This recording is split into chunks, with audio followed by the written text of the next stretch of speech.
যারা কলা খেতে চায় না তাদেরকে এইভাবে মিল্ক শেক বানিয়ে দিন। আর এমনিতেও সবসময় কলা উপকার খুবই।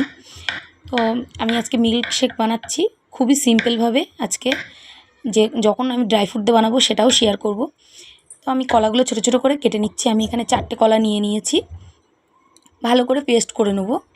কলাগুলো ছোটো ছোটো করে 4টে কলা আমি কেটে নিলাম, নিয়ে এর মধ্যে পরিমাণ মতন চিনি দিয়ে দেবো। চিনি দিয়ে একটু দুধ দিয়ে আর একটু আমি এটা ঘুরিয়ে নেব মিক্সারের বাটিতে। নিয়ে আমি পরিমাণ মতন দুধ আরও একটু দিয়ে দেবো, দিয়ে ভালো করে এর মধ্যে না আপনারা চাইলে ড্রাই ফ্রুট সব রকম দিতে পারেন। আর তারপরে এর মধ্যে আপনারা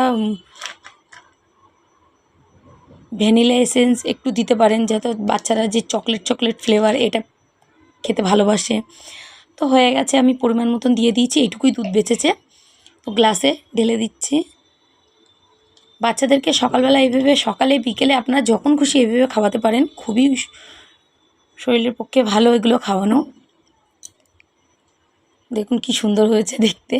একটু ঠান্ডা ঠান্ডা বাচ্চাদের দিয়ে দেবেন, খুব সুন্দর, খুব ভালো হয়েছিল। এভাবে বাড়িতে বানিয়ে খাওয়াবেন। টাটা।